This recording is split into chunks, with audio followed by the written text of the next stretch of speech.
한 남자가 강원도에 있는 모텔에 손님으로 들어갑니다. 그 남자는 다음날 아침 시간에 복도에서 누군가를 기다립니다. 그 남자는 청소 직원을 기다린 다음에 그녀에게 이렇게 말합니다. 제가 여기 모텔 주인이랑 친분이 있는데 대신 청소 좀 도와드릴게요. 그 남자는 청소 직원의 일을 도와주는 것처럼 행동합니다. 하지만 그의 진짜 속내는 방 안에 몰래카메라를 설치하는 것이었습니다. 그는 그 모텔방 8곳에 들어가 카메라를 설치했습니다. 시간이 흐르자 곧 몰래카메라가 숨겨져 있는 방에 사람들이 들어갔습니다. 첫 번째로는 201호에 들어간 대학생으로 보이는 남성이었습니다. 그 학생은 아무것도 모르고 카메라가 있는 방 안에서 옷을 갈아입다 알몸 전체가 카메라에 담겼습니다. 두 번째로는 302호에 들어간 커플이었습니다. 당시 20살이었었던 남성과 그의 여자친구의 나체 모습이 전부 찍혔고 그들의 성관계 장면까지 찍혔습니다. 세 번째 또한 커플로 젊은 남녀의 나체 모습과 그들의 성관계 모습이 찍혔습니다. 그 남자는 이런 몰래카메라 촬영을 무려 1년 넘게 했습니다. 그 과정에서 셀 수 없이 많은 피해자들을 만들어냈습니다. 그럼 지난 1년 동안 수많은 사람들의 야스 장면과 나체 모습을 도찰한 이 남자는 어떤 처벌을 받게 되었을까요? 이 피의자의 판결을 담당한 판사는 이렇게 판결하였습니다. 피고인이 모텔 업주와의 친분을 이용하여 방마다 몰래카메라를 설치하고 모텔 이용자들의 성관계 모습 등을 촬영한 것으로서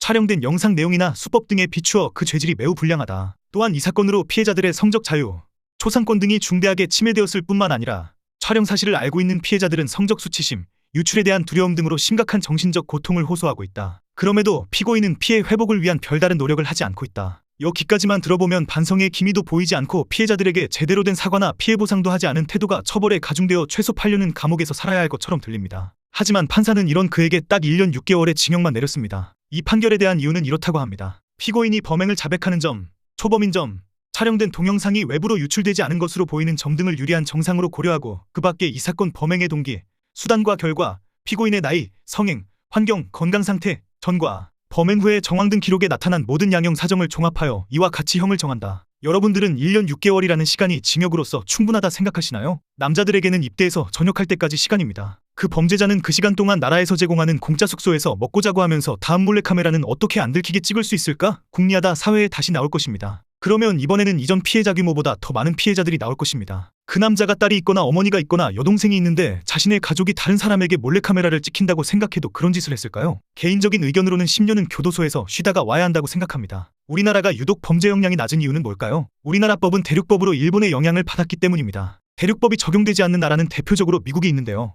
영미법을 적용받습니다. 때문에 미국에서 성범죄를 일으킨다면 우리나라와는 레벨이 다른 징역살이를 하게 됩니다. 친딸과 이부딸 10년 넘게 성폭행한 미국의 부부는 각각 723년, 438년을 선고받았고요. 친딸을 4년간 성폭행한 애비 같지 않은 애비는 1503년을 선고받았습니다. 죽을 때까지 평생을 감옥에서 살다가 노후를 맞이하고 죽어야 하는 신세입니다. 기본적으로 대륙법은 범죄자도 사람이고 그에게도 존중받아야 할 인권이 있다고 생각합니다. 반면 영미법은 엄벌주의로 범죄자를 최대한 사회로부터 격리시키려 합니다. 또한 영미법은 병과주의를 택하는데 병과주의란 한 범죄 사건에 발생한 여러 죄목들의 각각 형량을 부여해 총합을 구한 다음 그 범죄자에게 징역 등 벌을 부과하는 것입니다. 한국은 가중주의를 택하는 국가로서 한 사람이 2개 이상의 범죄를 저지를 경우 총합계를 구하는 것이 아니라 그중 가장 크고 무거운 형을 선고받게 됩니다. 요즘 여론이나 네티즌들은 죄질이 무거운 범죄자에 대해서도 판결이 너무 가벼운 것 같다는 의구심이 많습니다. 실제 여론 통계 결과 전체 응답자의 87%는 범죄자의 형벌이 가볍고 관대하다고 생각했습니다. 또한 살인범죄와 아동 청소년 대상범죄, 강간 등 성범죄는 지금보다 처벌 수준을 더 높게 잡아야 한다는 응답이 90%를 넘어섰습니다. 지금 당장 법원의 처벌 수위가 높아질 수는 없겠지만 저희 개인적인 생각으로는 형량은 지금보다 더 높아져야 한다고 생각합니다. 앞으로도 더 유익한 정보로 찾아뵙겠습니다. 감사합니다. 이 영상에서 다룬 이야기는 실제 판결문을 바탕으로 한 실화임을 밝힙니다.